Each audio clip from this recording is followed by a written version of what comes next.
Então, nosso objetivo é fazer um breve compilado aqui com relação à anestesia e neuromonitorização, né, mais focando em apresentação de casos clínicos. Nós vamos fazer uma parte bem resumida, né, mas que vai ser de uma certa forma bem interessante, né? Então, vamos começar aqui.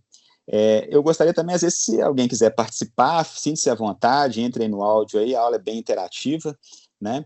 Então, a primeira pergunta, né, que fica, às vezes, quando a gente vai no bloco cirúrgico, né, e os colegas sempre me perguntam, Camarinha, o que eu posso usar na neuromonitorização? Então, gostaria, a primeira pergunta, né, é saber a opinião de vocês, quem quiser participar, né, sinta-se à vontade. O que usar quando você está diante de um caso em que irá utilizar a monitorização neurofisiológica intraoperatória? Propofol. Vamos lá, vamos lá, Eliane. Mais o quê? O que a gente usa? Remifentanil. Assim? Pronto, remifentanil. Então é isso, basicamente é isso. Quando a gente está diante, né, o pessoal com a malinha, né, o Propofol e remifentanil, né, é o que a gente utiliza de uma certa forma mais frequente. Mas o meu objetivo com essa aula é justamente a gente desmitificar essa questão, né, que a gente só pode, somente usar Propofol e remifentanil, porque nesse momento a gente acaba embutindo em algum erro, porque a gente esquece justamente que o paciente ele não é sempre o mesmo, né? Então, tudo que a gente tem uma única solução para vários pacientes, você pode desconfiar porque alguma coisa está errada. Pacientes com metabolismos diferentes, pacientes com uso de medicação, interação de medicação, pacientes com comorbidades diferentes, o que até parece um contrassenso. Se a gente falar que toda vez que nós vamos fazer uma anestesia para monitorização, a gente tem que utilizar Propofol e remifentanil. É lógico que é o ideal, né? Então, o Camarinha não vai demonizar e falar assim, nossa, o Camarinha falou que não é para usar Propofol e remifentanil. Lógico, é a base e é o que a gente usa com maior frequência, mas não é algo exclusivo, tá? Então, o que a gente tem que fazer? Sempre fazer o planejamento. Planejamento é tudo, considere caso a caso, tá? Alguns deles nós vamos ter que utilizar, né? Pacientes com difíceis, né, mais difíceis de anestesiar, nós vamos ter que usar inalatório, nós vamos ter que usar Precedex, nós vamos ter que usar ketamina, e isso vai variar de caso a caso. Tudo é conversado, né? Na própria aula do Mater Dei, agora há pouco, né, falamos muito a respeito dessa questão de comunicação, planejamento e comunicação. Então, como se faz o planejamento anestésico? É importante saber o tipo de cirurgia, procedimento cirúrgico, porque isso vai variar muito em termos do anestésico que nós poderemos utilizar. Alguns deles poderemos utilizar até inalatório exclusivamente, quando nós não temos, por exemplo, potencial evocado motor, né? Então, podemos utilizar anestesia inalatória ou balanceada, ou até, inclusive, venosa total. Tempo de cirurgia, né? Porque às vezes nós ficamos muito fixos naquela questão do Propofol e remifentanil. Só que às vezes o paciente necessita de uma dose de Propofol muito alta. Então, esse tempo cirúrgico associado a uma dose de Propofol muito alta também é amplamente deletério, tanto para o potencial, porque doses altas de Propofol me atrapalham imensamente, né? Como também para o paciente, maior risco de acidose, risco, né, de lesão muscular, rabdomiólise, né? Então, a gente tem que estar atento a isso também. Perspectiva de perda sanguínea, tem que lembrar que a partir do tempo cirúrgico, perspectiva de perda sanguínea, são questões somatórias. Então, às vezes, inicialmente, um Propofol a 5, a 6 não vai me atrapalhar, mas a partir do momento em que a cirurgia começa a ganhar 6, 7, 8, 9, 10 horas de cirurgia, a perda sanguínea começa a maximizar, esse 5 vai me fazer problema também, tá bom? E os passos cirúrgicos, por quê? Às vezes, como eu falei na aula anterior, né, a anestesia, assim como monitorização, não é foto, é filme. E como filme, nós temos que fazer um acompanhamento desse filme, a sistematização, e inclusive conhecer os tempos cirúrgicos, né, mapear os períodos mais críticos em que eu tenho um período maior de dor, menor de dor, né, fazer um ajuste de pressão arterial, por exemplo, se depender do cirurgião, ele opera com o paciente, né, em assistolia, seria o ideal para ele, né, paciente que não sangra é o mais importante. Porém, a gente abre mão de uma questão muito importante, principalmente para o sistema nervoso central, que se chama perfusão, né, de tecido nervoso, e que é muito importante e mais crítico que qualquer outro órgão ou outro sistema do nosso corpo, né? Então, o ajuste de pressão arterial tem que ser feito de forma a manter uma perfusão né, do tecido nervoso, cerebral, medular de forma adequada, não só para agradar o cirurgião, mas para manter o paciente, a integridade, né, desse sistema nervoso. Comorbidade dos pacientes, ter muita atenção com relação a isso, que a partir disso faz parte do nosso planejamento. Né? Paciente tem risco para prejuízo da perfusão cerebral, principalmente pacientes diabéticos, pacientes hipertensos graves, né? Porque pensa a questão do contrassenso. O paciente vive diariamente com a pressão de 18/9. Né? 18/9 é o que perfunde, né? O que ele anda, o que ele conversa, o que ele caminha, né? Até às vezes é o que ele dorme, né? E às vezes quando a gente vai operar esse paciente, a gente quer colocar ele pressão de 9/5. Né, às vezes é uma pressão até normal, 12/8. E o que você acha que acontece com a perfusão do tecido cerebral? Né? Um paciente que já foi regulado para cima, que já tem uma hipertrofia intimal, já tem alteração microvascular. Então, se nós submetermos esse paciente a uma pressão dita normal, né, que não é normal para ele, é normal em termos de número, né, muito provavelmente esse paciente já vai começar a hipoperfundir. Isso em termos de cirurgia de curta duração ou cirurgia de pequena, média complexidade, cirurgia de curta duração, não vai ter nenhuma repercussão, mas porém cirurgias, em neurocirurgias, em cirurgias de grande porte, envolvendo tecido neurológico, com certeza nós teremos algum problema com relação a isso. Né? Medicações de uso contínuo, interações medicamentosas, às vezes o paciente usa alguma medicação em que vai necessitar de uma analgesia, principalmente pacientes com dor crônica, pacientes que já são regulados para cima em termos de analgesia, muitas vezes, né, vamos ter que fazer um esquema mais abrangente para estabelecer uma analgesia boa para esse paciente, que vai fugir, às vezes, do convencional. Não só o remifentanil vai segurar esse paciente.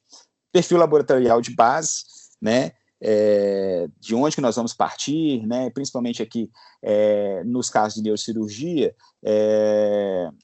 riscos com relação à convulsão, né, então se o paciente já tem um distúrbio metabólico, já está acidósico base, já tem uma acidose, né, já tem um lactato alto, esse paciente é um provável, né, já tem um provável fator de risco, por exemplo, para crise epilética. E uma crise epilética no intraoperatório, ela pode ser catastrófica, tanto do ponto de vista metabólico, né, hemodinâmico, e até para o próprio prognóstico do paciente. Né? Já tem relatos até de pacientes que não despertaram e até entraram em estado vegetativo, né, por conta de crise epilética não diagnosticada, não evidenciada e não tratada, às vezes, no intraoperatório. E a atividade cerebral de base, né, às vezes a gente tem muita variabilidade, né, principalmente em termos de idosos, crianças, né, recém-nascidos, crianças, idosos, adultos e idosos, nós temos variabilidade em termos da atividade cerebral de base. Então, é sempre importante conhecer essa atividade cerebral de base, lembrando né, que a anestesia é filme, então tem que saber qual a base para estabelecer o diagnóstico, né, no tempo 1, tempo 2, tempo 3, e alguma mudança que aconteça nessa atividade elétrica cerebral. Né? Importante conhecer as técnicas neurofisiológicas que serão utilizadas, que a partir delas nós vamos estabelecer quais anestésicos nós poderemos utilizar. Como falei agora há pouco, com relação, por exemplo, quando eu vou fazer uma avaliação somente de nervo periférico, complexo, em que eu vou simplesmente fazer uma avaliação de nervo periférico, inalatório não me afeta em nada, porque não vou usar potencial evocado motor. Sempre estabeleça o plano de voo. Eu sempre falo isso com os colegas quando eu vou, quem já está acostumado comigo aí nos blocos cirúrgicos, o que é importante é o plano de voo, que a partir do plano de voo, quando você estabelece o seu esquema anestésico, é onde eu vou obter os meus parâmetros. E a monitorização a gente trabalha com parâmetro. Então, a partir daquele parâmetro que eu vou fazer o acompanhamento da cirurgia. Então, qualquer mudança que seja feita no esquema anestésico, é importante fazer a comunicação. A Germana, né, não sei se a Germana está em online, nós tivemos um caso em comum, em que muito foi essa questão da comunicação. Camarinha, preciso mudar isso, o paciente está hipertenso, preciso fazer...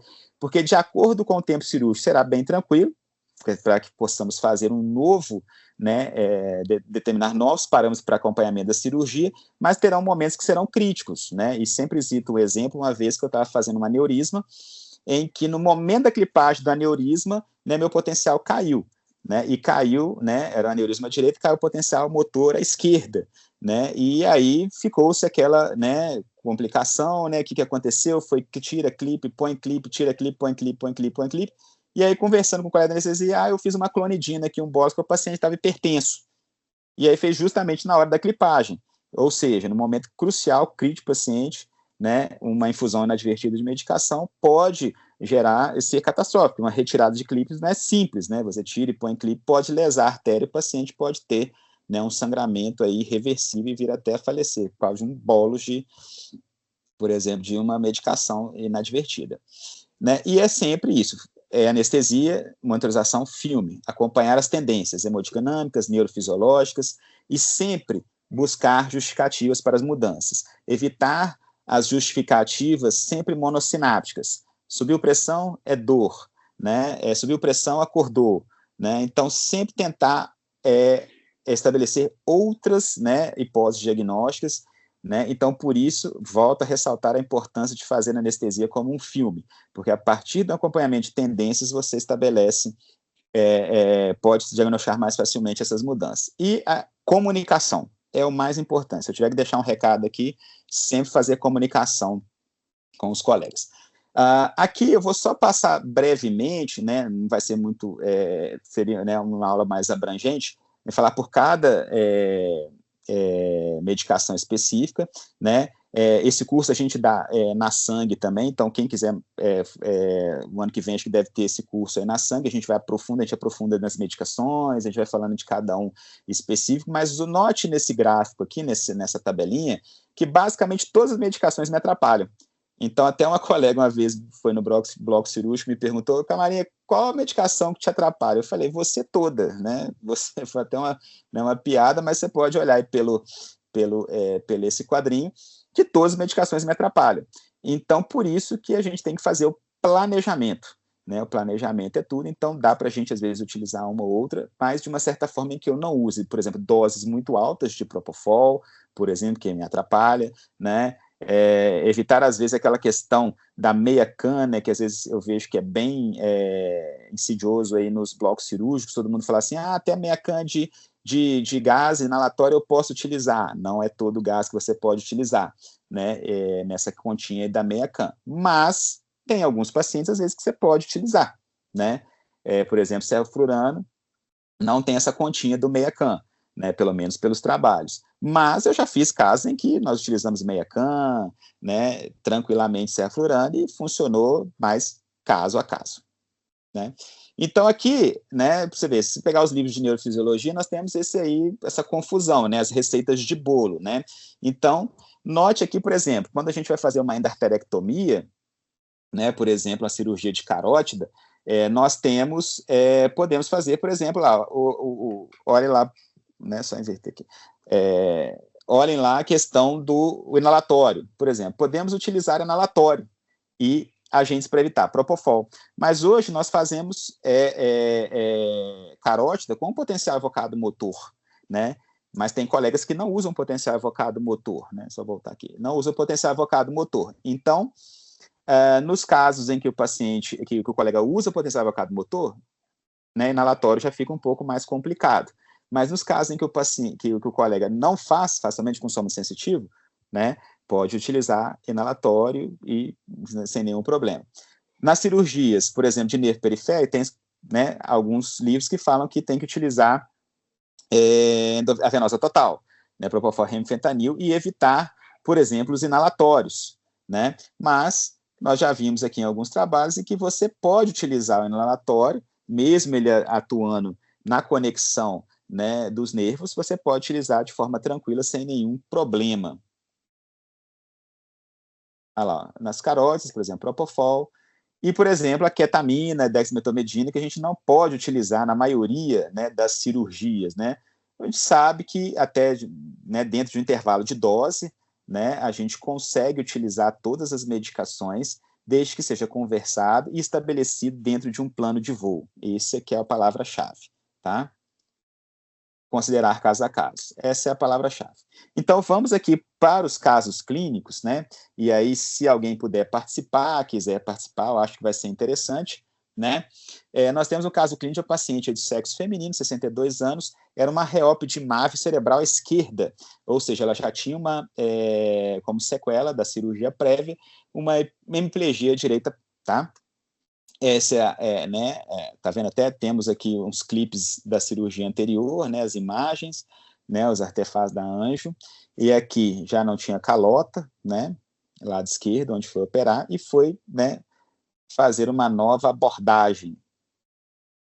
E aí, durante a cirurgia, lá nós temos o potencial evocado, né, motor, esse aqui é um potencial evocado motor, em que nós temos aqui, ó, do lado esquerdo, tá vendo? O direito, ela já tinha prévio, porém, ela durante, né, a abordagem da MAV, nós tivemos uma queda aqui, ó, do potencial no braço, tá vendo? No braço esquerdo, tá vendo? Comparando com esse, né, valor de referência, o baseline, né?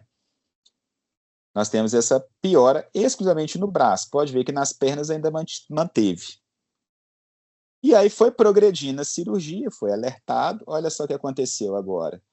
Nos braços já zerado, e começou a ter uma queda nas pernas aqui, ó, bem que discreta, mas a gente começa a ver nas pernas, tá vendo? E aí queria saber de vocês, o que vocês acham que pode ter acontecido durante a ressecção, né? Tá manipulando vaso, colocando clipe, tira clipe, põe clipe. O que aconteceu nesse caso? Onde que está a lesão? Onde a gente pode, né, imaginar? Vou dar alguns segundos, né? Se ninguém quiser, a gente continua. Então, vamos lá. Esse é um caso até um pouco complicado, né? Tá vendo as quedas dos potenciais, mantendo. Foi iniciado inadvertidamente, furando duas cans sem aviso à equipe. Tá? E uma pressão de 70/50, né? Então, isso foi a justificativa, né, da queda encontrada para queda potencial, que até então, na cirurgia, não se tinha nenhum, junto ao colega neurocirurgião, não tinha nenhuma evidência de uma provável lesão, né? E o que isso aqui poderia acontecer, né? Se a gente, às vezes, liga, né? Quais seriam essas prováveis repercussões? Os falsos alarmes de lesão, né, no período de clipagem vascular, né, aumentam o risco de acidente vascular grave. Por quê? Se eu avisar o colega que caiu secundário a uma clipagem, né, o colega vai reposicionar o clipe, e numa dessa pode rasgar, né, uma artéria mal formada, né, de uma MAV, pode romper e se tornar um sangramento irreversível, né. Além disso, desse sangramento, né, uma piora hemodinâmica e metabólica, sangramento, paciente instável, hipotensão refratária, né, cirurgia de longa, né, duração, pode gerar uma piora na resposta metabólica e metabólica desse paciente. Piora da perfusão cerebral, ou seja, pressão mais baixa, né, mantendo a pressão mais baixa, né, às vezes que não seria adequado para a perfusão cerebral do paciente, né. É o que eu falei para vocês, aumenta a susceptibilidade à crise epilética, e isso aqui é um compilado de tudo, né? Acidose, né? Hipoperfusão cerebral, a célula se torna mais suscetível à crise epilética, uma crise epilética não tratada, sustentada, o paciente pode entrar em estado de mal pode ficar refratário, esse paciente pode não acordar no pós-operatório, e não acordando pode se evoluir com estado vegetativo persistente, permanente, e evoluir até óbito, né, estado, né, para você ver o quão grave que seria, né, uma hipoperfusão, né, dessa célula cerebral. Até porque também utilizam bipolar, tem a mioestimulação, estudos são pró-epiléticos. Então, piora do prognóstico. Então, aqui, ó, o que aconteceu com esse bis aqui? Alguém pode, né, ver aqui? Então, é importante a análise aqui do espectrograma, para vocês verem aqui, né, a parte vermelha, onde nós temos o maior poder, né? Aqui só uma breve questão do BIS aqui, da análise espectral, do CSA, né? É justamente, né, uma análise nas frequências, né, de 0 a 4, atividade delta, né? O teta de 4 a 8, né? 8 a 13 o alfa, acima de 13 até 30 que ele considera, beta que ele divide beta 1, beta 2, beta 3. E aqui, do lado direito, nós temos a questão da ponderação, do poder, né? Quanto maior o poder espectral, mais próximo aqui do vermelho, como menor o poder espectral, mais próximo aqui. Eu sou daltônico, tá, gente? Então, para mim, isso aqui é azul, mas aí entendam aí, vocês que enxergam normal, a cor de vocês. Então, o maior poder aqui, maior vermelho, né? E aí, o que aconteceu aqui nesse ponto aqui, ó? Houve um aumento aqui nas faixas, né? Alfa-beta, né? Ele saiu aqui da alfa, surgiu aqui para a faixa beta, com aumento do CEF e do CF50, CF95, né? Isso aí foi uma efusão do bolos de ketamina, tá? Com relação à dexmetomedina, né? No curso da sangue a gente aborda bastante a dexmetomedina, justamente para desmitificar algumas coisas, né? Que alguns neurologistas não gostam, falam que é horrível e que não pode, que cai o potencial. Como volto a falar, na dose correta e usando caso a caso, considerando, é uma excelente medicação, e às vezes nos poupa muito propofol, que, igual eu falei para vocês, é tão deletério quanto um uso de uma medicação que, né, teria uma repercussão maior no potencial. Então, aqui, olha só, um bis bacana, bem distribuído, né, com os potenciais todos preservados, tranquilos, sem reperfusão, sem prejuízo de taxa de supressão, né, paciente bem anestesiado, potenciais todos estáveis, permitiu que nós acompanhássemos a cirurgia de forma bem tranquila, né? O esquema anestésico foi esse, utilizado. E, por exemplo, o que dizer desse caso aqui? O que nós vamos fazer nesse caso, né? O paciente, né, com um BIJ 80, né, mexendo, e que na hora que você avalia o seu propofol, ele já está em 6,5, né? O que você faz com um caso desse, né? Tem que ser só propofol e remifentanil, né? É algo complicado, né? E outros parâmetros, né, fisiológicos são importantes. Então, aí, desculpa Oi, te interromper, eu acho que a Eliana está querendo te fazer uma pergunta, ela estava pode sinalizando falar, ali. Eliane. Não, Desculpa, às não, vezes é que eu pode. tô... Pode Não, falar. desculpa, pode concluir o raciocínio e depois eu te pergunto. Obrigada, viu, Rodrigo? Mas pode terminar o raciocínio, eu pergunto depois. Beleza, mas pode me interromper, tá, pessoal? Porque às vezes eu vou falando demais aqui, pode interromper, não tem problema nenhum, não. Então, aqui outros parâmetros fisiológicos, né, que são importantes a gente estar atento, que não só a medicação vai nos atrapalhar, como também temperatura, CO2, pressão arterial. Aqui vocês podem ver com relação ao CEP, né, e agir com relação à perfusão regional cerebral, como se reduz, né, de forma abrupta a partir do, né, mantendo a perfusão, né, de 18 a 20, né, com o fluxo cerebral, né, o fluxo sanguíneo normal, e quando cai a partir de 18, olha como vem a queda progressiva de CEP, inclusive alteração de eletroencefalograma, tá certo? Então, resumindo, é isso, né?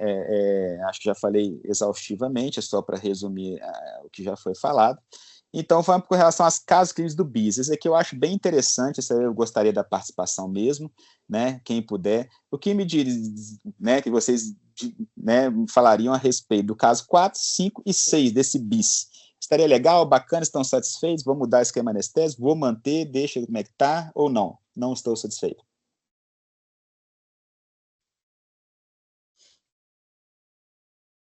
Tudo depende do contexto, né? Que contexto esses casos aí, né? Tudo é questão, né, do contexto de cada caso, muito bem lembrado pelo Rodrigo. Alguém mais quer falar alguma coisa? Ou vamos seguir? Porque isso aí é só um número, né? A gente tem. Isso. Acho que é isso que o Rodrigo quis dizer, né? Assim, isso é um número. A gente tem outras Exatamente. coisas né, no BIS que são tão importantes quanto, ou às vezes mais importantes que o próprio número, né? Uhum. Mas, Eliane, Exatamente. pode, assim, eu como já sou bem rodado nos hospitais, né,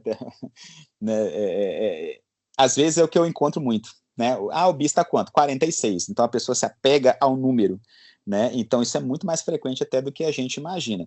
Então, teoricamente, para números, né, nós estamos bem, paciente anestesiado, né, para quem gosta de número, mas porém, né, caso 4, esse seria o BIS. Bacana? Bacana, né? Paciente sem atividade eletromiográfica, com um eletro bonito, sem supressão, pelo menos nesse traçado não teve aqui a taxa de supressão, mas ok, né? Vemos aqui, né, uma distribuição, né, teta-alfa, né, até delta, né, teta-delta-alfa, mantendo, né, um CEF mais ou menos aqui, um CEF de 15, né, e um CEF 50 aqui de 0,6, né, então, assim, paciente bem anestesiado, tranquilo, sem nenhuma supressão, né, ficaria bem satisfeito. Porém, para o mesmo número, um número pelo menos parecido, nós temos esse aqui, olha que maravilha, né?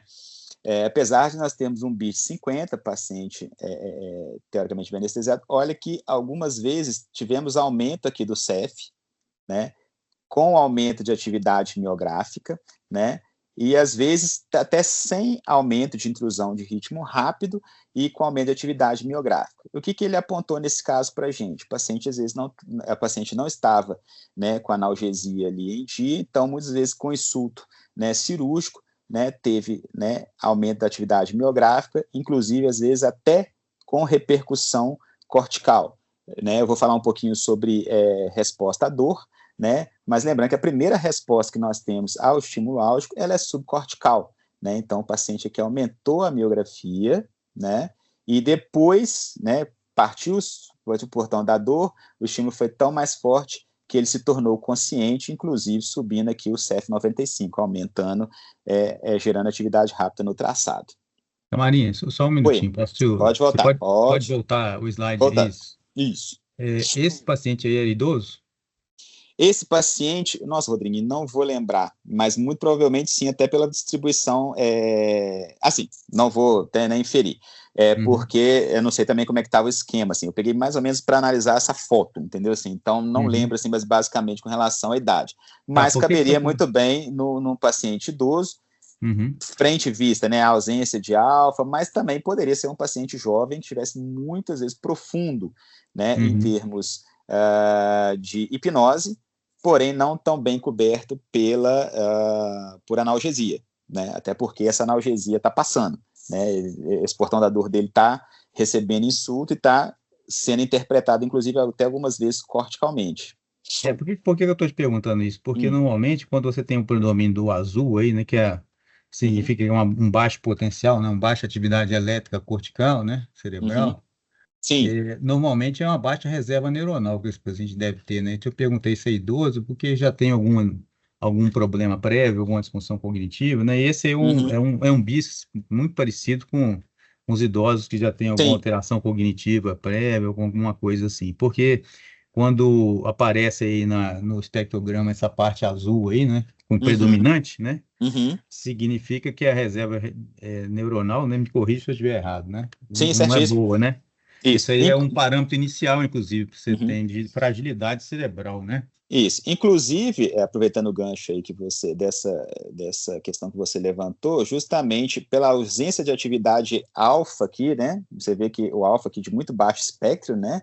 Que nós temos aqui, se o paciente idoso está relacionado à confusão, né? Delírio, né? E pior prognóstico, aumento de mortalidade de pacientes idosos.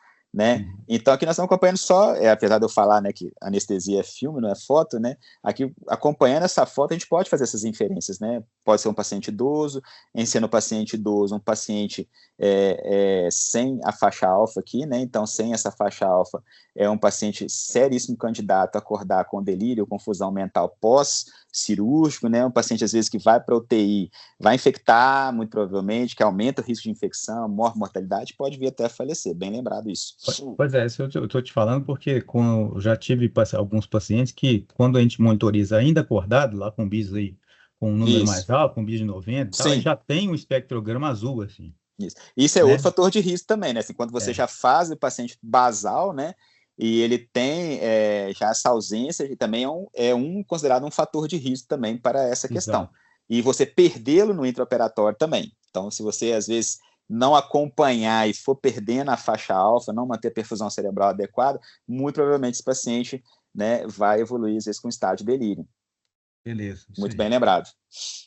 E o caso 6, bis de 40, mas aqui a gente já vê aqui, né, uma taxa de supressão, né? Olha lá, um traçado isoelétrico, né? Isso é importante também o anestesista saber reconhecer.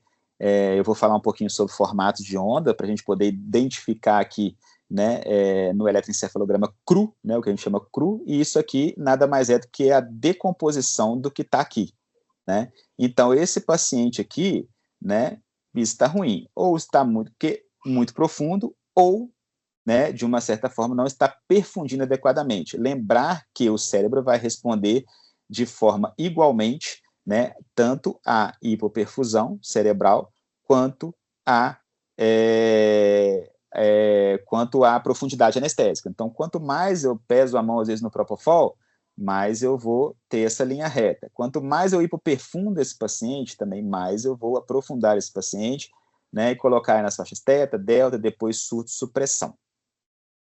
O Camarim, aí no caso desse último caso aí que você está mostrando, a hipotermia também poderia entrar nessa, né? Se também pode. Por exemplo, né? hipotermia também pode, paciente pós-comicial também pode, tá? Então, uma das características também do paciente que convulsionou, né? Então, por exemplo, estamos analisando a foto, nós estamos analisando o filme, né? Nós vamos ter um casinho aqui, surpresa aqui, mas, assim, uma das vezes pós-comicial, o paciente começa a fazer uma instabilidade hemodinâmica, né? Ele faz uma desautonomia, aumenta a taxa de supressão, e o bis, às vezes, cai absurdamente, né? Ele começa a ir lá, chega a 10, 12, 10, e aquelas taxas de supressões grandes de uma forma abrupta, de uma forma que você não esperava. Não mudou nada, não mudou parâmetro, não mudou, né? Você não mudou nada na sua anestesia. De repente, o paciente começa, né? A ter um desvio de espectrograma, né, essa face mais amarelona, né, começa a ter até o azul, né, começa a descer o azul, aumentando a taxa de supressão e reduzindo isso. Isso também pode estar relacionado aos pós-comiciais, né, aos pós-crises epiléticas, né. Camarinha, posso uma pergunta antes Pode, de você claro, continuar? não, bora lá. Uma coisa que tem nos preocupado muito, e eu não sei se está acontecendo com vocês aí no Mário Tereza, Rodrigo, os convênios estão começando a ficar cada vez mais restritivos em relação ao bis, né? E eu fico muito preocupada, eu estou nesse momento num congresso e, assim, a gente não tem evidência robusta mostrando que o bis reduz a incidência de delírio pós-operatório, né? Assim, a gente tem algumas evidências, mas elas não são tão... De maneira que é muito difícil, com as evidências atuais, você provar que você precisa muito de um bis. Embora, para mim, a gente precise de um bis, se pudesse fazer sedação com bis, eu faria, né? E aí, muitas vezes, eu escuto de vocês, assim, acho que de você nunca escutei, mas eu escuto assim, não, pode ficar tranquila se você não tiver um bis, porque eu consigo monitorar o que você precisa. Né? E eu consigo entender que existem algumas coisas que nós monitoramos da mesma forma, mas eu não consigo, por exemplo, você não consegue saber a assinatura de um anestésico, um espectrograma de um anestésico através da sua monitorização. Consegue, por exemplo, a gente consegue perceber quando a gente começa um sevoflurano que a assinatura vai, né, o espectrograma vai mudar. Aí a pergunta é assim, o que você consegue monitorar que o nosso BIS mostra e o que você não consegue? Então, vamos lá. Eu tenho uma opinião a respeito disso, às vezes que os convênios falam com relação a isso. Eu acho assim, o problema do BIS, eu acho, quando eu li alguns trabalhos a respeito disso, e até para montar essa aula, eu vejo que muitos trabalhos da anestesia eles são associados a índex. E tudo que você associa a índex, muitas das vezes você vai repercutir em erro. Por exemplo, se você pegar os trabalhos com CEF, eles falam assim que o CEF ideal para você manter a anestesia seria entre 8 e 13 para que você não tenha o recall desses pacientes.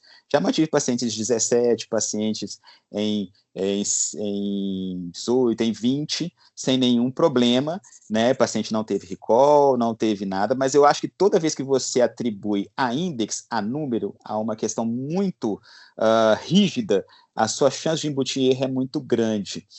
E aí os trabalhos ficam difíceis a partir do momento quando a gente faz a questão da análise. Então, quando você faz uma análise daquele caso, né, aí começa você a ver que isso realmente faz diferença. Por exemplo, você vem um paciente que está com um bis desse aqui, ó, bacana, né? Tá a cirurgia inteira a ponto nessa questão. E, de repente, o seu bis está dessa forma. Olha que, assim, tudo bem que eu estou exagerando, né? Seria, assim, às vezes, uma mudança tão catastrófica. Mas, assim, olha só como é que está catastrófica a questão do bis. Mas se eu tratar como index, opa, bacana. Só que olha só a questão de, pelo menos, assim, alfa. Também aponta para uma ideia de perfusão cerebral. Olha só que catástrofe que se tornou o seu paciente no tempo cirúrgico. Entendeu? Isso trabalho, eu acho, essa questão desse raciocínio, né, clínico dentro da informação que o BIS traz para você, isso fica difícil você ponderar. Eu faço até um paralelo com relação ao uso de corticoides no intraoperatório, que todo mundo fala assim, Camarim, mas não tem nenhum trabalho comprovando que o uso de corticoide melhora os casos de lesão, com pacientes que tiveram acidente medular, né? Por exemplo, o corticoide, nos casos em que você tem uma lesão desmelinizante, ele é bom. Você dá o corticoide, ele vai e trata a questão, né, da desmelinização. Né, o processo inflamatório que se gera, até nas lesões axonais discretas você consegue, né, uma recuperação boa em uso do corticoide. Por exemplo, quando você tem, né, paralisia de Bell, você não dá corticoide? Tá, mas tem paciente que melhora, tem paciente que não. Por que tem paciente que melhora, tem paciente que não? Então o corticoide é ruim? Não, porque eu vou tratar naqueles pacientes que têm lesão predominantemente desmielinizantes, ele vai ter uma boa resposta. Os pacientes que tiveram lesão predominantemente axonal não vão ter uma boa resposta. Quando o paciente chega, traumatismo raquimedular, chega tetraplégico, eu não posso falar, Eliane, esse paciente tem uma contusão com uma lesão predominantemente desmielinizante, e esse paciente tem uma lesão predominantemente axonal. Por quê? Todos eles vão apresentar com bloqueio de condução. Todos eles. Não tem nenhuma que clinicamente eu possa falar isso para você. Entendeu? Então, quando eu dou corticoide, o que eu precisaria? Eu precisaria entrar na medula do cara, tirar um pedacinho e falar assim, de fato, esse aqui é desmielinizante, isso aqui é axonal. Só que eu não posso fazer isso, certo? Então eu dou para todo mundo. Então, às vezes, na amostra daquele cara que falou que funciona, ele tinha a maior parte desmielinizante e aquele outro parte tinha a maior parte axonal. Só que o cara fala na literatura, olha, não funciona. Mas se você conversar com todo neurofisiologista, entra sem corticoide? Não entra sem corticoide, nunca. Dou por quê? Porque eu não sei se aquela manobra que o cara fez gerou uma alteração desmielinizante ou gerou uma alteração axonal. Porque se gerou desmielinizante, eu perdi o time cirúrgico, acabou. Mas teve se for axonal, beleza, mas pode aumentar a infecção. É ponderar caso a caso. Então, o BIS eu vejo mais ou menos por essa questão. Como a gente vai analisar índice, eu tenho que tratar como índice, sempre você vai embutir algum erro. Não vai permitir uma análise clínica disso. Com relação à sua segunda pergunta, o que o meu BIS faz, assim, na verdade, eu não consigo traduzir em um número perfeito, porque para mim falta atividade miográfica. Ele não entra no meu cálculo. Tá? Então, eu não fico contaminado pela atividade miográfica, né? Seria a única questão do cálculo. O cálculo do CEF, esse é aquele cálculo infame, né, que a gente faz, né, de 2,4 com relação ao CEF para o BIS, ele tem que ser tomado muito cuidado, que eu sempre falo com os colegas. O CEF, quando você começa a ter surto-supressão, no valor do CEF, começa a embutir ritmos muito rápidos do surto, que chegam até as faixas beta, gama. Então, ele faz tipo um arrasto do CEF. Então, às vezes, passa a reparar lá na hora que você vai olhar a sua análise espectral, que quando o paciente entra em surto-supressão, ele tem tipo uma divergência entre CEF e frequência média, né? Frequência mediana, na verdade, que é o CEF 50. Né? Ele tem essa divergência justamente pelo arrasto em que você tem pelo arrasto que você tem dessas frequências mais rápidas, né? E aí, quando eu faço esse cálculo infame, o que acontece com o meu BIS? Eu falo para você, Eliane, seu BIS agora está de 55. Aí você fala, não, peraí. E agora está de 60. Só que aí, quando você vai ver, vai aumentando a supressão. É o vulgo tiro no pé. Então, por isso que tem que ser feito análise. Eu, no meu aparelho, como qualquer outro aparelho de neurofisiologia, você também tem análise espectral, que você pode fazer com CSA, DSA, então eu consigo ver a marca, eu consigo ver o teta-alfa, eu consigo ver aumento de beta, então eu consigo ver a marca disso, eu consigo fazer, e esse acompanhamento eu também consigo. Para mim, em termos visuais, o coloridinho de vocês é muito mais bonito, eu também gosto, eu gosto desse, mas o meu também faz a mesma coisa. Então, a única complicação, assim, a única divergência que eu teria de você em termos numéricos é esse cuidado do CEF-BIS, que você tem que sempre fazer o cálculo em ausência de surto-supressão, não pode fazer em vigência de surto-supressão, você vai embutir em erro e vai piorar, tiro no pé, vai aumentar, né? E a questão, né, da resposta miográfica para o cálculo, tá? Mas eu tenho uma coisa que nesse fato o seu não tem, né? Que é a questão do estímulo doloroso. Quando eu faço um estímulo, isso aí é Marcos Camarinha, tá? Não tem nenhum local, né? Quando eu faço estímulo doloroso no paciente, eu dou um choque, e esse choque, ele remete para mim aumento de intrusão de ritmo rápido no meu traçado e aumento de atividade miográfica, eu falo para você, Eliane, esse paciente está sentindo dor. Então, se ele tiver aumento de miografia, na minha, inclusive na sua, eu falo, olha, muito provavelmente está com dor, porque eu mantive uma hipnose adequada, ele mantém lá o seu CEF, tá? E esse caso aqui, eu posso inferir que ele está sentindo dor, mas essa dor não se tornou cortical. A partir do momento que eu dou estímulo doloroso, ele faz essa movimentação e, inclusive, superficializa, eu falo, isso se tornou consciente. Então, a sua dor foi forte o suficiente a ponto dela passar do subcortical e se tornar cortical. Isso eu consigo fazer frente ao seu BIS. Mas, vantagens e vantagens, tá?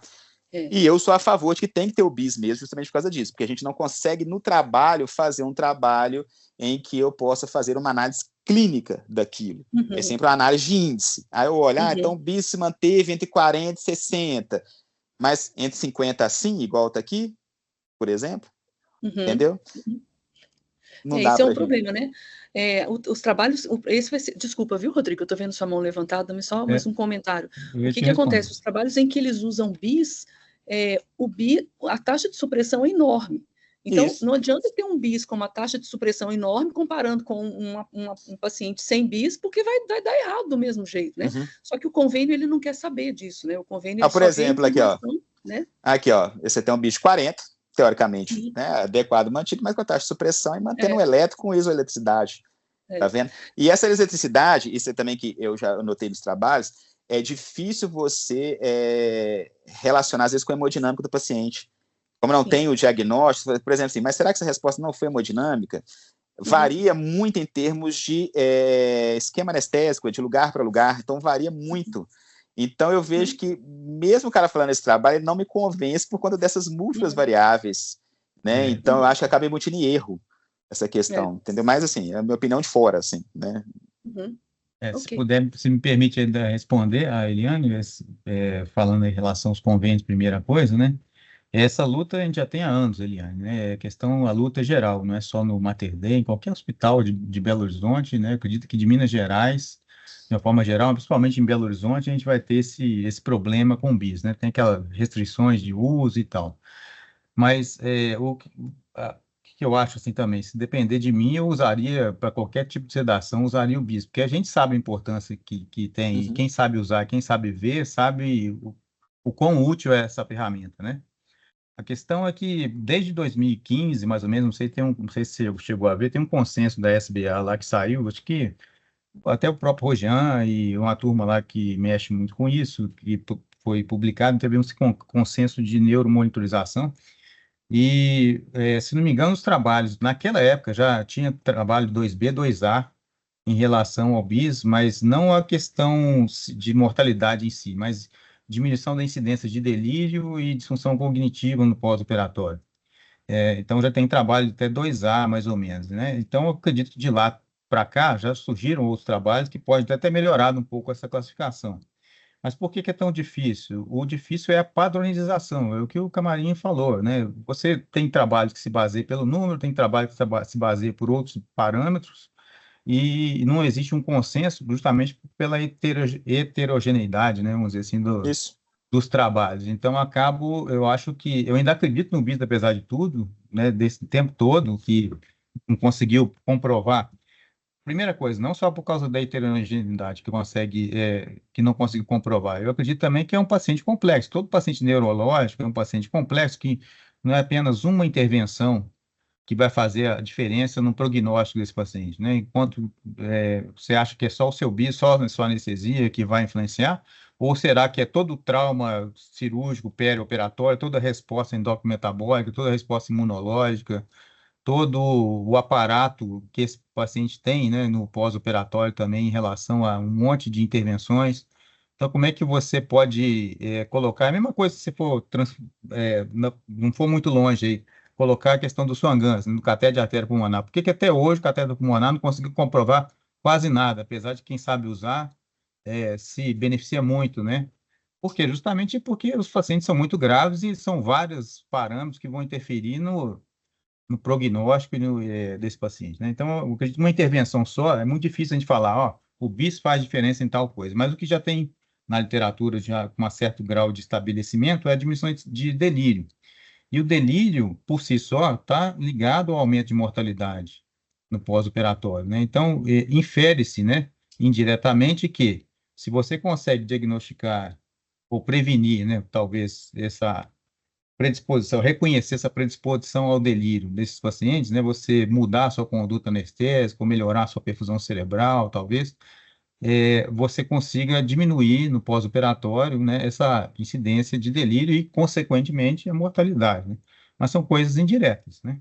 Então, é muito difícil, eu acredito, a gente conseguir, com uma intervenção apenas, você comprovar isso. Não sei se eu me fiz entender, né, Camarim? Não, é isso mesmo, eu concordo plenamente com você, justamente isso. A partir do momento em que você não ele trabalha com uma padronização, ele poda a questão do raciocínio clínico frente àquele caso. Então, você não consegue estabelecer um diagnóstico, não consegue ter aquele viés. Então, será que aquele paciente que apresentou aquele bis, o problema dele era mais perfusional ou ele era mais anestésico? Então, essa heterogeneidade dos trabalhos é que não nos permite fazer essa padronização. Assim, tem a teoria da conspiração também. Lógico que tudo bem que o bis é até barato, né, como vocês mesmos falam, né, baratíssima a fita, né, 200 e pouquinhos reais, né. Mas, por exemplo, na neurofisiologia a gente tem muito mais problema com relação a isso. Inclusive até veio um pessoal dos Estados Unidos na época num congresso em São Paulo, quando eu estava lá ainda, e que muitos trabalhos em neurofisiologia que saíam em revistas até de renome, inclusive tem da Spine, né, famoso, com relação à não modificação, né, da monitorização no prognóstico de pacientes com cirurgia de coluna, que todos os convênios usam para poder glosar as monitorizações, o que eles falaram a respeito desse trabalho. Quando você lê, né, você já identifica que ele tem vários viés em relação principalmente a prognóstico, em relação à lesão. Né, são termos bem genéricos em que eles jogam tudo, vamos supor assim, lesões neurológicas, pode ser desde uma dormência no dedão até o cara ficar tetraplégico, né, então você vê que ele não tem tem muito viés com relação a isso. Em termos de técnica, em termos de como é que foi feita aquela monitorização em tempo real, quais são os sintomas, os critérios de alarme, né, se teve tração medular, tração de raiz, se ele avaliou só MEP, motor, porque de fato é isso, o motor, se eu fizer fazendo motor, só motor, de fato eu vou diagnosticar o passado, caiu, legal, acabou. Então, de fato, concordo que não tem nenhum prognóstico.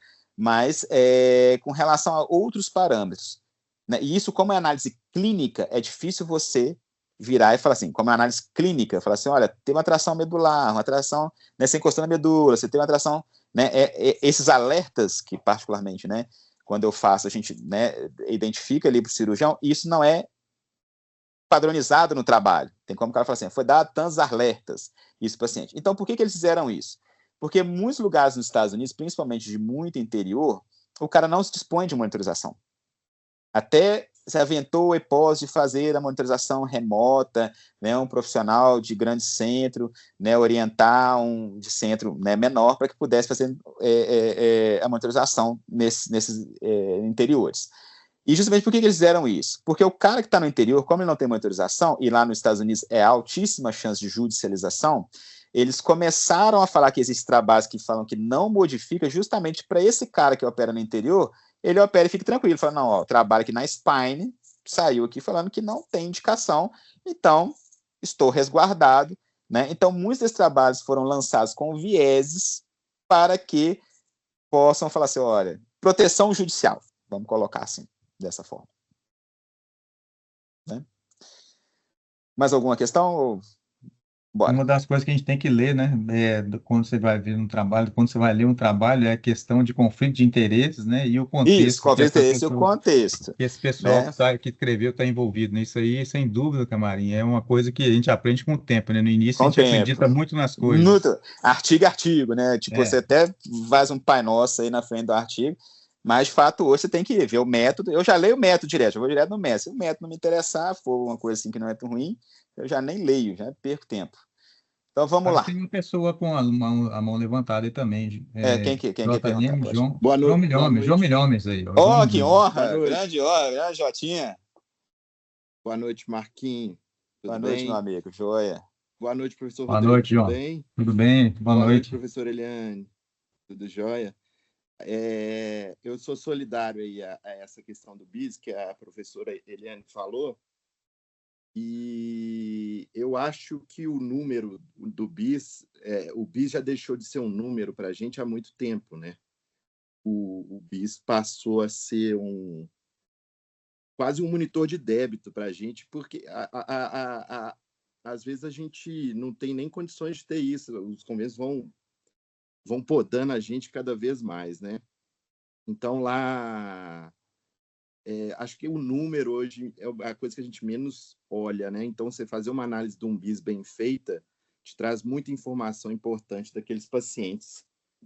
Essa semana mesmo, eu e o Marcos estávamos conversando de um artigo que saiu na Anesthesiology recente sobre a questão da sincronização alfa ou não sincronização alfa relacionada ao delírio no despertar. É interessante. E outras coisas mais. Então, pelo menos lá no hospital, no pré-anestésico, eu já peço para os pacientes que a gente faz um rastreio com o minicog, os pacientes com possível com possibilidade, né, de distúrbio cognitivo no pós-operatório, eles mesmos adquirem a fita, que é o de menos. Infelizmente, a gente tem que fazer isso, né? Porque você tirar um monitor desse da gente é pesado. Eu acho o BIS sensacional. Obrigado, gente. Prazer revê-los. Valeu, João. Muito bom. Como se diz, é o preço que vale assim, uma internação longa na UTI, né? 250, né? É tranquilo, né? Para você ficar uma internação longa e até vir a falecer com relação a isso. Mais alguma pergunta aí, Rodriguinho? Você identificou? Tá? Não parece que não, Camarim. Pode Não, ir. pode seguir? Então, assim, só com relação à interpretação da dor, é o que a gente já estava falando aqui com relação a isso, né? A gente entender que existem, né, que a primeira resposta, a resposta mais primitiva que nós temos, é justamente a retirada, né? Então, a primeira interpretação da dor, ela se faz de forma subcortical. E a partir do momento que ela rompe, né, depois que ela passa subcortical, que ela vai ser interpretada em via cortical. Né? Então, às vezes, é importante a gente fazer esse raciocínio, né? Apesar das vezes a anestesia, nós termos assim, essa fragmentação, essa resposta da dor, né? Então, vai chegar a algum ponto, ou às vezes um ponto será pulado, né? É importante que nós entendamos essa questão da dor. Até a questão, né, com relação à concentração alveolar, né? A MAC, ela é feita numa resposta subcortical, né? Com a possibilidade do paciente mexer frente ao estímulo álgico, e não com relação ao estímulo cortical, né? Porque como é que a gente vai interpretar um estímulo cortical no paciente que está anestesiado? Fica um pouco mais complicado, né? Então, aqui só para a gente falar com relação aos formatos de onda, né? Delta, teta, alfa, beta e gama são os padrões bem típicos, né? Não são muito difíceis de ser identificados dentro do traçado, né? E esses traçados são encontrados dentro do estágio do sono, né? Então, por que eu trouxe essa questão do sono? Porque muitas das vezes, durante a questão cirúrgica, o cirurgião está operando, o paciente às vezes dá uma mexidinha lá no paciente. E qual é a primeira coisa que o pessoal fala? Está acordando, né? E lembrando da questão da dor, né? Quando o paciente sente dor, a primeira resposta dele é subcortical, né? Então, quando eu analiso lá o BIS, né, eu vejo lá o meu traçado eletroencefalográfico, então é o que eu falei com a Eliane, eu tenho um estímulo álgico, eu olho o meu traçado eletroencefalográfico. Se no meu traçado eletroencefalográfico ele está dormindo, né, eu tenho, né, fortes indícios de que o paciente não despertou, não aumentou o ritmo rápido, ele não tem superficialização, aumento de CEF, aumento de atividade beta, eu fico tranquilo que a hipnose dele está bem adequada. E que aquela resposta foi, né, aumento de atividade miográfica, foi uma resposta subcortical, né? Então, a gente vai mexer mais predominante na analgesia. Porém, quando esse estímulo se torna cortical, e o paciente aumenta, superficializa, aí a gente fala, olha, teve um procedimento de paciente que se superficializou. O que eu vejo, às vezes, com muita frequência, é que quando o cirurgião fala, o paciente mexeu, a gente vai lá e faz um propofolzão, pá, mete um propofol. E por que isso funciona? Né? Por que isso funciona? Tem muita relação com relação ao sono. Por quê? Quando eu pego e faço um estímulo, né, álgico, sonoro, no paciente no estágio 1, eu consigo facilmente despertá-lo. E isso vai cada vez mais, quando eu aprofundo esse paciente, eu vou embutindo ritmos mais lentos, teta, delta, inclusive supressão, eu vou tornando cada vez mais difícil despertar esse paciente. Entretanto, eu não estou atuando na questão mais importante, que seria a dor, na questão causal, e simplesmente aprofundando o paciente de forma que a dor vai continuar passando, porém, ele vai ser mais difícil de despertar, porque eu estou aprofundando e menor a possibilidade dele, né, ter alguma resposta com relação a isso. Mas a analgesia não está sendo, né, contemplada nesse ponto, eu estou simplesmente aprofundando esse paciente. Aqui está a questão da intrusão do ritmo rápido no traçado. Quando eu falo, tá vendo? Aqui eu fiz uma estimulação elétrica, né? Note um traçado aqui bem, né, mais profundo, e quando eu faço a estimulação elétrica, né, a estimulação dolorosa, ocorre aumento da intrusão de ritmo rápido. Porém, se eu aprofundar esse paciente, eu faço a mesma estimulação elétrica, tá vendo? E não tem intrusão de ritmo rápido no traçado. Então, aqui, ó, aumento de intrusão de ritmo rápido no traçado, depois com aprofundamento, né, o paciente voltando ao normal, e aqui também, ó, aumento de intrusão de ritmo rápido, ó, no traçado, após um estímulo doloroso com aumento de miografia. Só falar um pouquinho sobre consciência, né? Antes disso, assim, o que é consciência para vocês? Porque consciência é muito importante a gente ter esse conceito.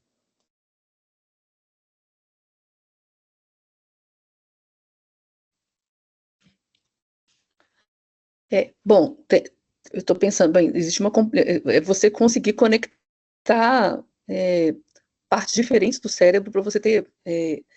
Nossa, é difícil, né, Camarim? É difícil. Eu te falo que essa pergunta da minha residência foi a mais impossível de se responder, e eu até hoje não sei direito. Eu ainda tomo umas porradas, assim, por isso que eu falei, não se sinta, assim, nossa, menosprezado, não, porque, assim, professor Gilmar, que é o presidente da Academia Brasileira de Neurologia, a pessoa dos mentes mais brilhantes que eu já conheci, também fala assim, é mais difícil de você definir consciência. Porque, na verdade, o que vocês trabalham é com isso, consciência. Porque qual é o medo de vocês? Do paciente ter o recall, ter consciência daquele procedimento cirúrgico. E a consciência, quando a gente vê lá na aula da sangue, a gente fragmenta isso bem, né?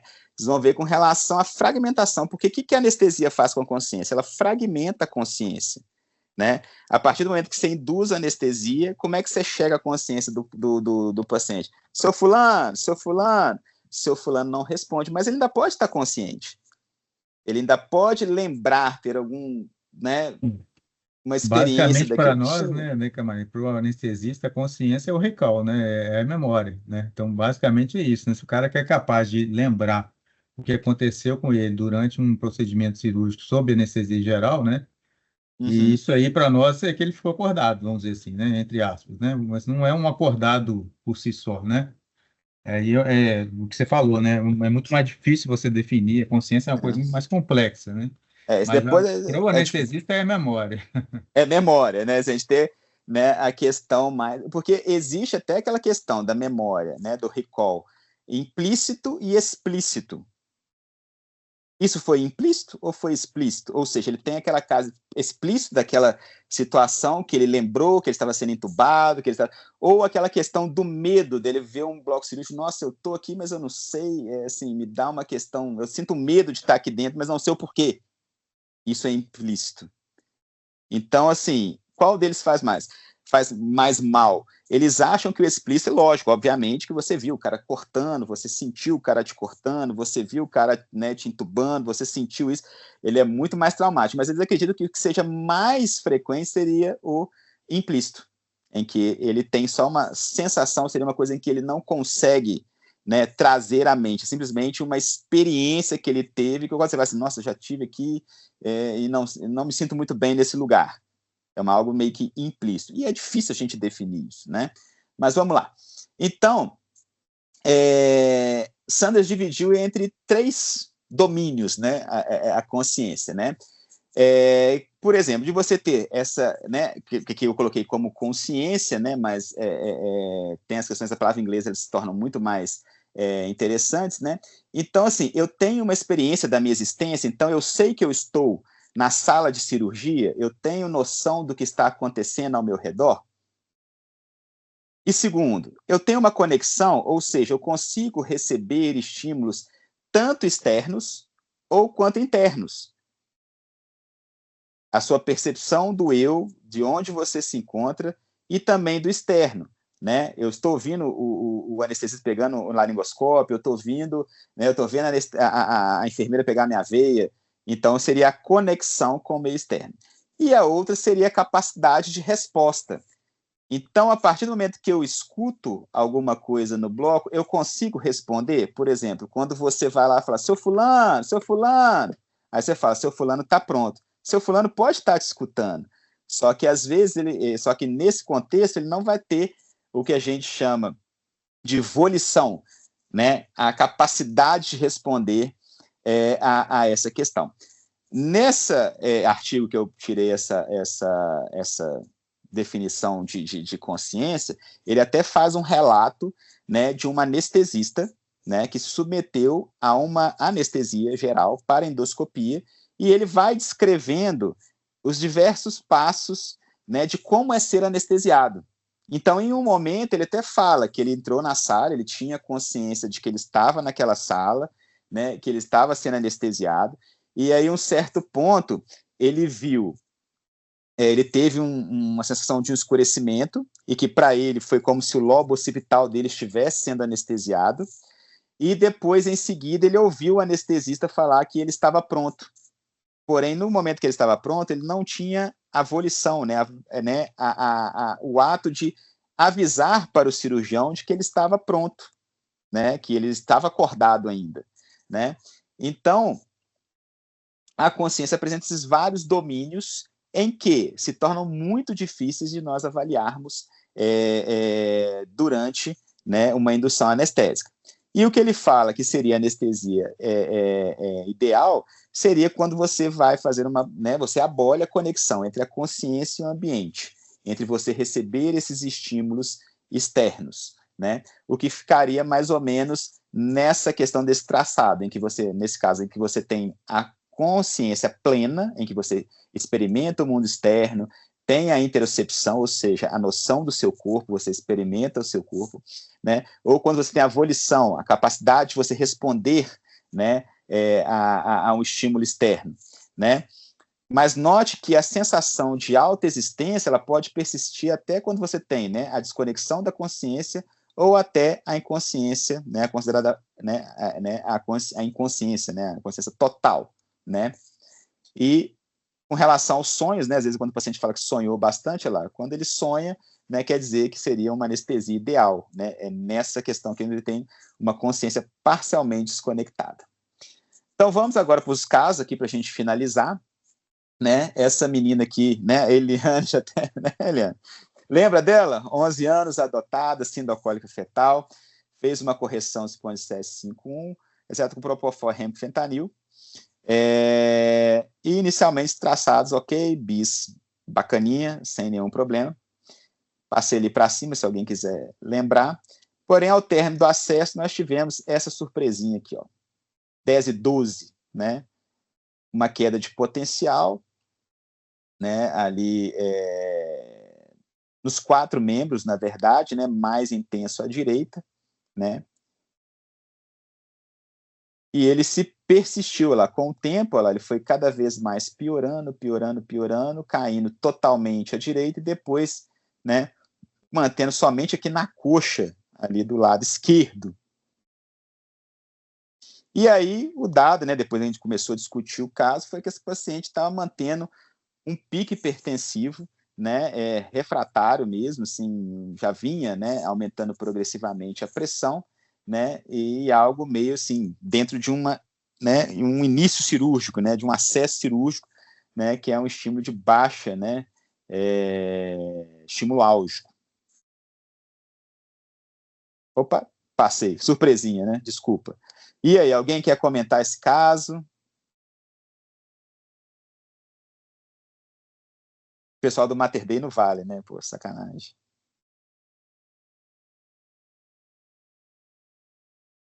Precisamos de mais informações. Pode perguntar, ué. A gente vai ter. A Germana tá aí, não, né? Tá na sala, não sei. Se ela tiver, apareça aí. E ela que apresentou o caso. Teve alguma mudança de anestésico? Fez algum anestésico, algum momento? Nada. Até nesse momento foi feito o Precedex, né? Na tentativa de um controle pressórico, mas nada demais.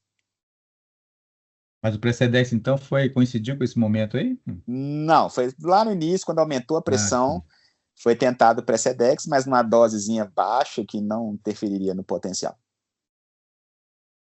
E o que chama a atenção do potencial... Tinha algum outro sinal de hipertensão intracraniana, reflexo de Cushing?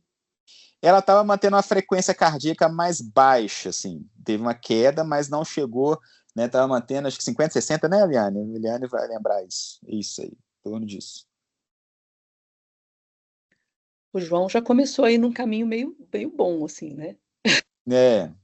Ele já soltou a imagem ali, eu tô pensando... Você foi na imagem, né? Aí, hein? Foi o que aconteceu, né, Joãozinho? Eu soltei ele sem querer, né? A imagem, né? Então, você também estava lá no meu curso, na minha aula, você também viu esse caso. Esse caso, foi o que era o pulo do gato desse caso, né? O paciente perdeu o potencial dos 4 membros, né? De forma progressiva, né? Até relativamente lenta, e com aumento de pressão, e de uma cirurgia lombar. E uma cirurgia lombar em que não teria razão do porquê sumir o potencial dos braços, né? Todo mundo concorda, lombar está lá embaixo, né? E aí, depois de excluir causas anestésicas, né? Causa do aparelho, né? De monitorização, nós tentamos elucubrar o que poderia estar acontecendo naquele momento, né? A menina de 11 anos, filha de juízes, né? E com essa pressão, né? A gente pensou assim, poxa, ela deve ter algum problema de cervical. E até então, os colegas não sabiam, né? Tinham a imagem, porém não era descrito no exame de ressonância.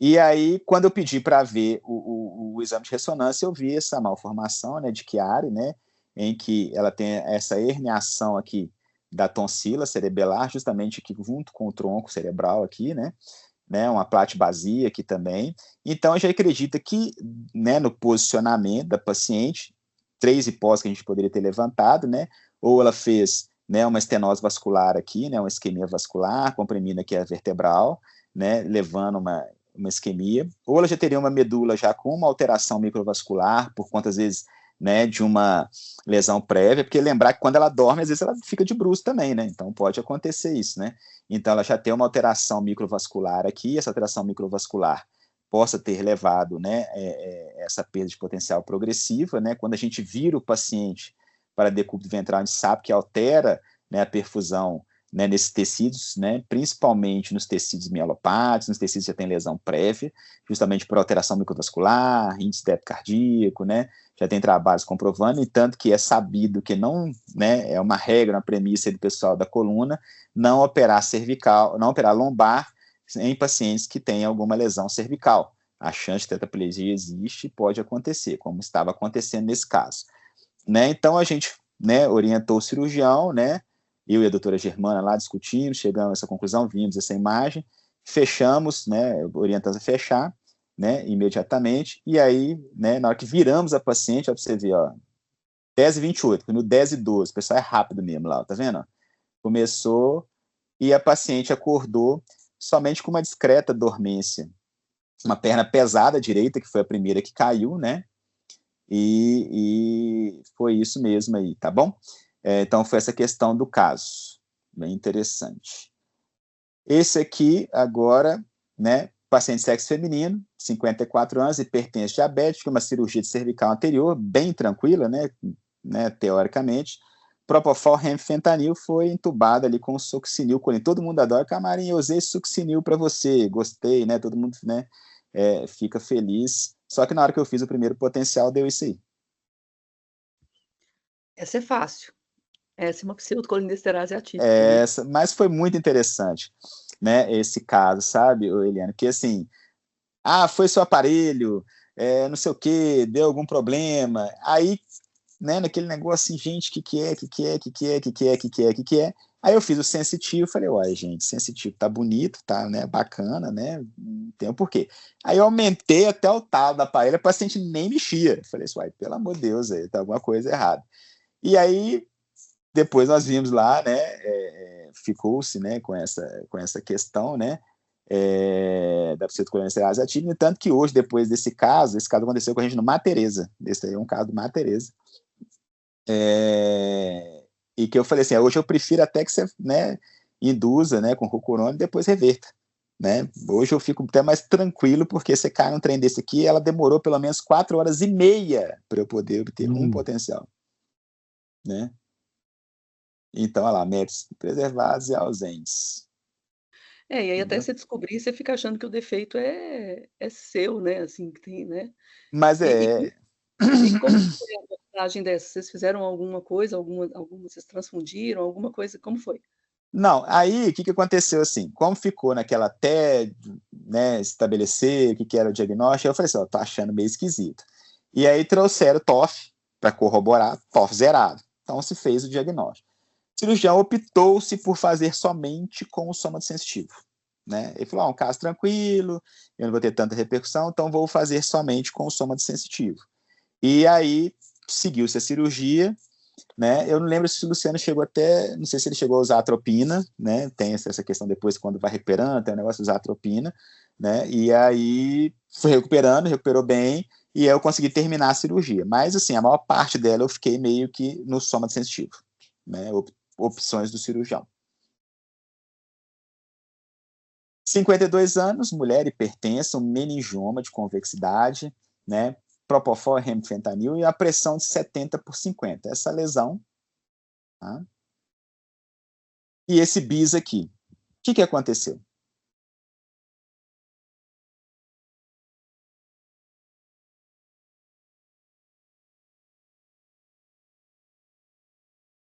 Esse aqui já não é tão, esse aqui já é mais difícil.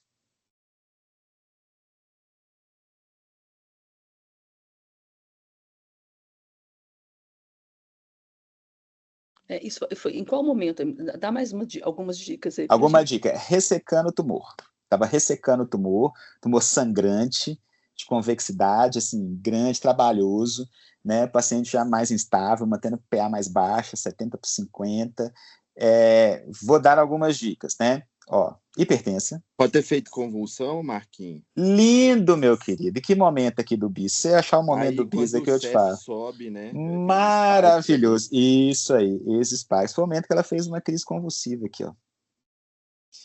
Qual que seria o fator de risco? Meningioma, a cirurgia que eu mais odeio fazer. Odeio. Tenho, pior, porque todo mundo fala assim, meningioma tranquilinho, tranquilinho.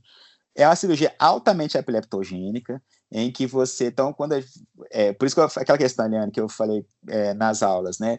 Traçar o planejamento. Hipertensa, ou seja, eu tenho que ficar de olho nessa perfusão dessa paciente. Numa cirurgia em que sangra muito, né? Uma paciente já começa com lactato, já começa perdendo o lactato, que o lactato geralmente de meningioma e de GBM são terríveis, né? Aí que vem a questão do Propofol. Vou usar Propofol para agradar o neurofisiologista, não vou. Aí você mete Propofol de 5, 6, né? Porque você tem que manter a paciente anestesiada, né? Não pode pular, senão o avião, né? Enche o saco. Então, é aquele negócio que tem que trabalhar com relação a fatores de risco. Cirurgia que sangra, hipertensa, regulada para cima, numa pressãozinha dessa aqui, queimando, queima, aquele bipolar queima, numa dessa, numa célula hipoperfundida, numa célula que está ali acidótica, ela convulsiona. E no que convulsiona, aí é o ciclo vicioso. Convulsiona, piora, fica hipotência, instabiliza, aumenta a acidose. E numa dessa, entre status refratário, e aí a gente tem um pior prognóstico para essa paciente. Beleza? Marcos. Oi, diga. Só uma pergunta. Assim, quando convulsiona ali, clinicamente, quando o paciente está alerta, né, digamos, a gente percebe que ele tem um pós-comicial. A gente conseguiria perceber no bis alguma alteração num pós-comicial ali? Isso, consegue. E aí que eu falei aqui, ó, tá vendo aqui? Você olha aqui no bis aqui, ó. Olha a redução aqui da FM, né, da frequência na mediana, né, de 50, a redução do CEF, e olha a redução espectral aqui, ó. Tá vendo? Ele vai reduzindo, inclusive, na faixa delta. Entendeu? Então, você vai reduzindo o poder de todas as frequências. E no seu traçado de eletroencefalograma, né, você pode ver aqui, ó, e alguns períodos de supressão. Aqui eu não tenho a taxa de supressão para falar aqui para vocês, mas muito provavelmente aqui, né, você vai ter essa redução aqui né, ao aumento, né, da taxa de supressão.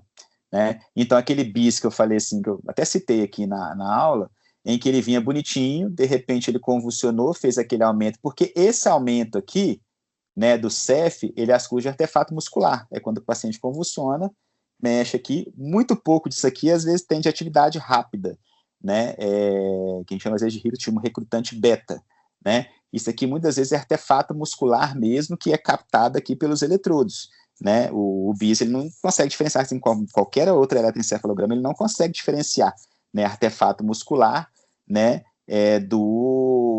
da atividade epileptiforme, mas tem gente que pode fazer também rico recrutante beta.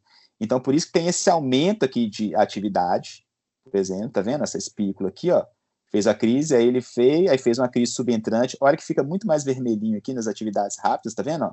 Você consegue ver esse pico de vermelho aqui, depois em seguida.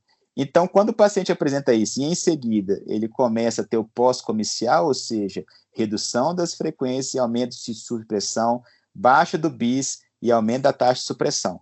Isso é um indício. E outra coisa também que é muito comum é a instabilidade hemodinâmica. O paciente começa a falar, do nada, o paciente começou a ficar instável hemodinamicamente. Fala, não aconteceu nada, não sangrou nada, não teve nada, mas começou a perder, faz essas desautonomias. Também é outra pista diagnóstica quando o paciente faz uma atividade epilética. Marinho, só posso fazer um comentário? Pode, claro. Não só, a observação do João foi legal, porque ele notou essa questão aí da convulsão, né? Ele não tinha pensado realmente nisso, eu achei legal. Mas o sabe que eu achei interessante é o seguinte, né? Você conseguir monitorizar na cirurgia craniana com BIS, que muitas vezes o neurocirurgião nem deixa você colocar, né? E dependendo do acesso que ele for fazer, ele não tem jeito, né? Você sabe lá como é que funciona, né? Então, às vezes você não consegue, e outra coisa, né? Você pega só uma área específica ali do cérebro, né? Sim. Então, assim, deu sorte de pegar isso aí, né? Porque você Não, vai... mas muitas das vezes, por isso que, igual eu falei, assim, eu pego só uma área do cérebro, né? Eu tenho o meu elétrico que eu ponho em outra área, então eu ganho uma. Lógico que, assim, também é Sim. muito pouco para eu detectar, Falando até puramente porque... do BIS que eu estou dizendo, né? Sem Não, mas considerar assim... a sua monitorização aí. Não, mas Né? assim, não, você vai entender onde eu vou chegar. Então, assim, para a gente fazer essa cobertura é muito difícil. A gente teria que ter um grid direto na córtex para a gente poder pegar isso. Mas existem achados indiretos, por isso que eu acho o BIS fantástico, principalmente na detecção de crises convulsivas, que eu acho essas questões que o BIS é fantástico nesse ponto. Né? Por exemplo, aqui, ó, tá vendo? Existe outra espícula aqui, ó, tá vendo? Não sei se vocês estão vendo aqui, tá dando para ver? Tá vendo? Inclusive com aumento aqui de atividade espectral. Então, você está pegando aqui, às vezes não é atividade epilética, você está pegando aquela contração muscular que gera uma atividade beta e que é sugestiva de crise. E de uma forma em surto, tá vendo? Ó, ele fez um surto aqui. Isso aqui não quer dizer, o Camargo está falando que isso aqui é crise epilética, eletrográfica. Não. Isso aqui é uma suspeita, é um indício em de que eu tenho aqui uma provável crise epilética aqui. Entendeu? Porque se Aqui tiver, aqui. por exemplo, se tiver uma coisa mais focal, o BIS nem vai ver, né? Nem vai ver. Ou às Frontal. vezes Então tem que ser sim, uma ou às crise vezes sim. generalizada, né? Peraí, só te falar. Tem que ser uma coisa generalizada para ele poder detectar, né? Então, e mesmo assim, no hemisfério que ele está monitorizando, né? Porque se for no outro, também não, né? Então acho que tem muita falha nesse ponto também, né? Não, Quando até que você não. vê, quando você vê aí, tudo bem, beleza, apareceu, né? Mas se no Até, fato de não aparecer, também não quer dizer que não esteja tendo, entendeu? É isso que eu estou dizendo. não, sim, é lógico, tudo, né, tudo é, né, sensibilidade especial. Se qualquer método que você pegar, pode ser que você vai ver ou não. A atividade muscular, às vezes não só estando no hemisfério, né, até porque se você põe o BIS, né, pela testa como um todo, né, pela atividade muscular até a distância você também pode pegar. Crises focais, às vezes o paciente tem, às vezes, somente um movimento ocular, e esse movimento ocular pode ser captado pelo BIS, né? O meu, às vezes eu pego pelo eletrodo que eu coloquei na boca.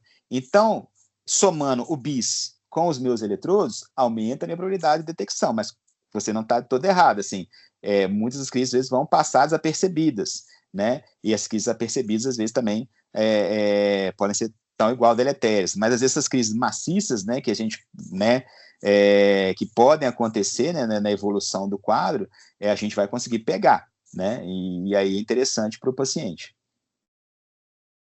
Mas vão ter outros casos, calma.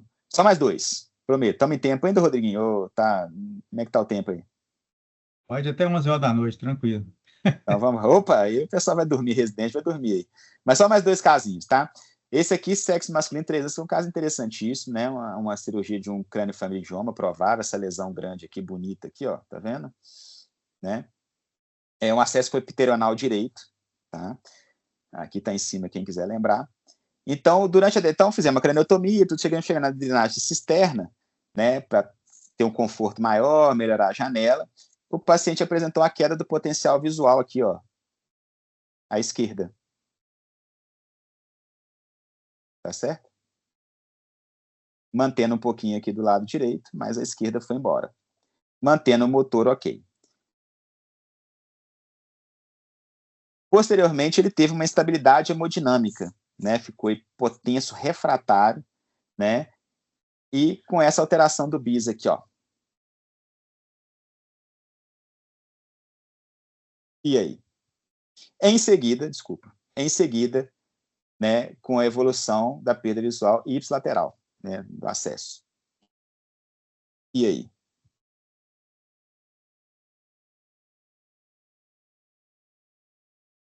Esse bis apareceu para você, sei lá, na anestesia, tá lá assim, opa, e agora? Morri. Instabilidade, refratário.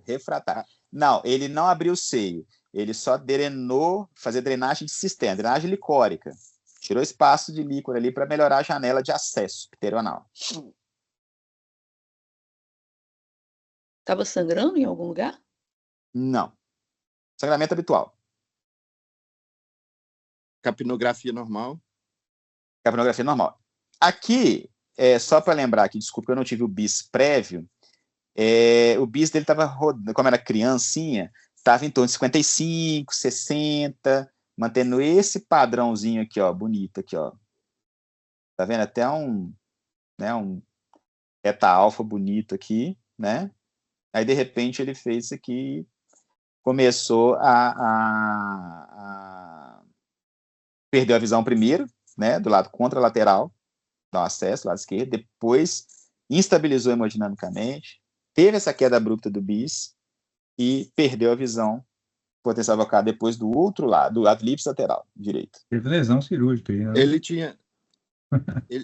tinha alguma, era sindrômico, Marquinhos? Não, e normal, bonitinho, sindrômico. Cara, bacaninha, e top, até bem ciente. Mesmo assim, eu ainda estou indo para o lado, talvez uma embolia paradoxal, alguma coisa assim, não sei. Mas não teve, assim, nenhuma lesão de seio, nada, assim, inadvertido, ou gasosa, não. Nada disso? Nada. Não está em posição semi-sentado, estava até... Esse só foi uma leve, assim, lateralização, assim, da cabeça e nada demais. Bem, o que aconteceu com esse caso? O que é o pulo do gato? Quando a gente fez a drenagem da cisterna, né, você facilita, né, a queda, né, de estruturas, inclusive a do tumor. Então, o tumor fechou o terceiro ventrículo, né, e fez uma hidrocefalia nos ventrículos laterais. Então, o que ele fez aqui foi uma hidrocefalia. E aí ele perdeu a visão de um lado, e depois instabilizou hemodinamicamente, hipertensão intracraniana, e perdeu o dípse lateral. E aí, discutindo com o Fernando, aquela coisa assim, eu e o Osias, né? O Osias, você também está aí online. De onde aconteceu, e nada voltava a pressão do menino, shot, nada da pressão do menino voltar. Aí o Fernando falou assim, ó, será que, né? Eu falei, Fernando, será que esse tumor não empurrou, né? Aí ele falou assim, então vou abrir a lâmina terminalis, né? Que aí eu faço a comunicação dos ventrículos, né? Terceiro ventrículo, com os ventrículos laterais, que é a parte anterior ali. Então, na hora que ele fez a abertura, né, o menino voltou ao normal, a pressão estabilizou, voltou a visão do lado direito, estabilizou, voltou a visão do lado esquerdo, né, e continuamos a cirurgia após a abertura da lâmina terminalis. Entendeu? Aí o bis dele voltou, estabilizou e voltou aqui ao normal. O menino acordou com discreta turvação visual, que depois melhorou, tá? Então, apontando para que a gente, né, que o diagnóstico foi bem feito e em tempo hábil, para o menino de 3 anos ficar cego, entendeu? Então, assim, lições do caso: cuidado com alterações abruptas de bis, né? Então, por isso que o bis é fantástico mesmo, tá vendo, Eliane? Isso aí que eu acho, isso aqui é sem precedentes, cara. Na hora que eu bati o olho nisso aqui, que eu vi, e compatível com o que eu estava vendo, né? A gente alertou, falou, Fernando, alguma coisa aconteceu aqui, né? Será que não tem uma hipertensão, tal? Uma hipertensão, uma hipotensão refratária, né? E aí, na hora que abriu a lanterna, foi o que salvou a visão desse menino de 3 anos. Então, assim, alteração de bis, monitorização, raciocínio cirúrgico, né? Tempo cirúrgico, olhando, e isso aí foi crucial para o diagnóstico. E o último caso, sexo feminino, 41 anos, passado recente cirurgia bariátrica, ela apresentou o ALPS com prejuízo de campo visual. Foi avaliado por neurologista que falou que ela está ficando doida. Falou assim, não, isso aí é só, você está só estressada. Aí prescreveu para ela um antidepressivo e aí ela fez uma ressonância, o cirurgião bariátrico dela pediu a ressonância para aparecer essa lesão aí, ó. Né? Isso aí, improvável GBM. Aí, durante a craniotomia, a paciente apresentou essa alteração no bis aqui, ó. Olha lá. Alguém quer comentar? Viu? Acho que eu tenho mais um aqui, ó. Esse aqui tá mais legal.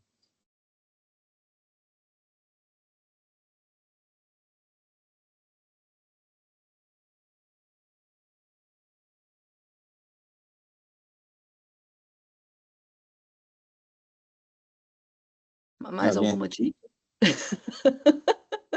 Não, esse aqui foi...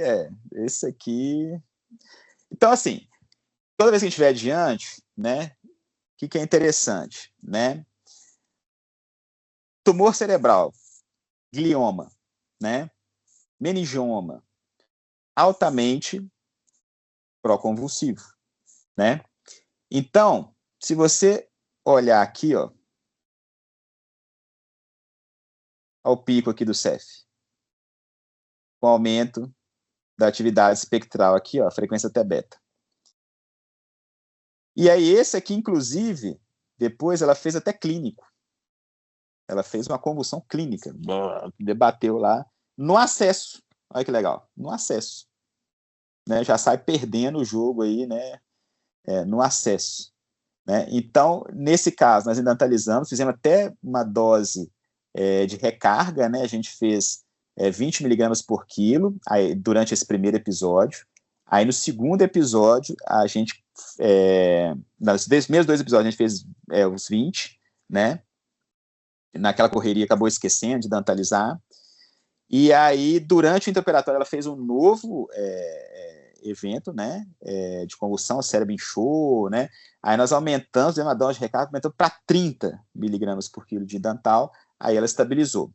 Acordou ali uma confusão, né, até uma provável de Anton, né, ela estava tendo alucinações visuais, né, uma provável disfunção de lobo occipital mesmo, apontando que a crise foi no lobo occipital, como se fosse uma paralisia de TOD, né, uma disfunção de córtex occipital, né? Ela estava chamando a mãe dela, mamãe, vem cá, como se fosse, né, uma alucinação visual que é comum das lesões, né, bioccipitais, né? Eu achava que chama síndrome de Anton, e aí, mas depois evoluiu bem, entendeu? Ficou só com uma quadrantopsia, né? Depois e nada mais, né? Então a hipótese é essa aí, né? Foi uma crise, ela teve vários episódios de crise, fizemos aí o Idantal, né? Isso é uma até tema para a gente fazer uma discussão mais ampla com relação a essa questão de drogas antiepiléticas no intraoperatório, né? Porque tem toda aquela questão, a droga de início recente, a questão de ter drogas venosas, as drogas venosas não são as mesmas que o paciente está tomando oral, no dia que ele vai fazer cirurgia ele não toma droga oral, e aí, né, fica naquela questão, às vezes a droga venosa interage com a que ele toma de oral, e o que eu quero deixar, uma das mensagens que eu quero deixar justamente com relação a isso, crise epilética no intraoperatório é deletéria e pós também mais deletéria ainda, assim, pode levar à morte mesmo a cirurgia, até que você fez lindamente, né, foi tudo tranquilo, mas é uma coisa que pode ser bem deletéria para o paciente, tá bom? E é isso. Obrigado, a paciência, né, a atenção, a gente foi até bem longo, né, 1h35 aqui.